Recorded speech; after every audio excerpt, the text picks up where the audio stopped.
Do or dime game ulit para sa New York Knicks.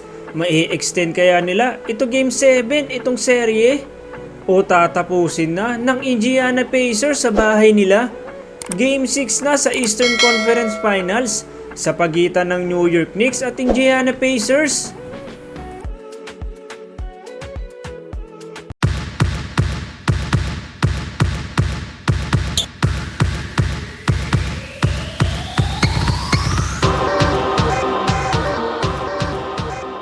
To start first quarter, driving layup para kay Jalen Bronson. Sa kabila naman, magandang assist ni Siakam kay Aaron Nesmith.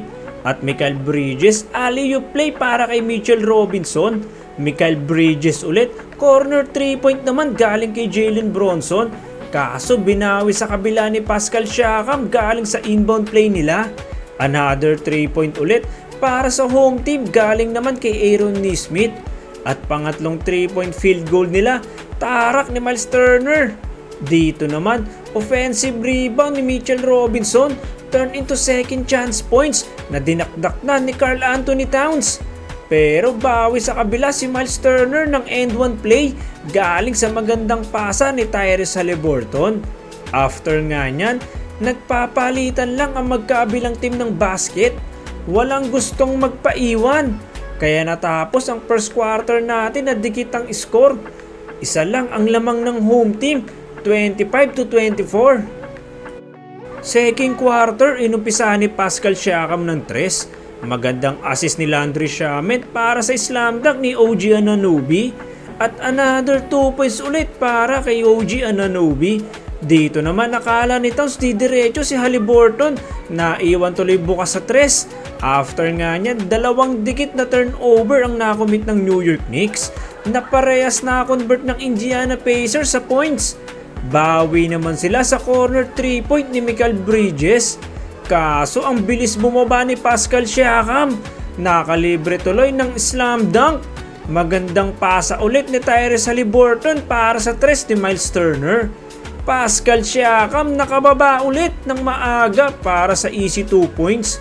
At OG Anunoby humabol pa ng jumper bago matapos ang second quarter. Dikit pa din ang laban natin, 58-54. Kakaumpisa pa nga lang ng third quarter, 9-0 run kagad ang ginawa ng home team. Kasama tong butatan ni Thomas Bryant kay OG Anunoby. Tapos pass break play nila na may kasamang foul kay Pascal Siakam. Bawi naman ng 7-2 run ang visiting team. Kasama tong 3-point ni Jalen Bronson sa right wing. Kaso si Thomas Bryant mga ropa, bumitaw ng dalawang magkasunod na 3. Biglang lumobo sa 15 ang lamang ng Indiana Pacers dito. Napa-timeout tuloy ang New York Knicks. Magandang timeout yun para sa New York Knicks. At nakapag 7-0 run sila. Kaso nagka-turnover sila after. Nasundutan kasi ni Siakam si Bridges, resulting sa easy 2 points ni Aaron Nesmith. At sinundan pa nga yan nila nang hindi pagrespeto sa shooting ni TJ McConnell. Pinagbayad tuloy sila. At end one play ni Josh Hart sa kabila. Binawi agad ni Obi Toppin galing sa pasa ni Tyrese Haliburton. Tuluyan na ngang nakalayo dito ang home team, 92-77 end of third quarter. Fourth and last quarter, inumpisahan niya ni Karl Anthony Towns at nasundan niya ng agaw ni OG Anunoby diretso sa easy 2 points niya. Sa kabila naman, sidestep plus jumper ni Andrew Nembhard kontra kay Jalen Bronson. Tyrese Haliburton naman, floater shot. After niyan, making plays para sa team niya. Magandang assist kay Miles Turner. Dito naman, hindi na box out si Karl Anthony Towns. Putback slam dunk ang ginawa. Pero eto na naman si Tyrese Haliburton. Another floater shot na sinundan ng 3-point shot ni Andrew Nembhard. After nga nitong dalawang alley-oop play ni Tyrese Haliburton kay Obi Toppin, sumuko na ang New York Knicks. Pinalabas na ang mga starter nila.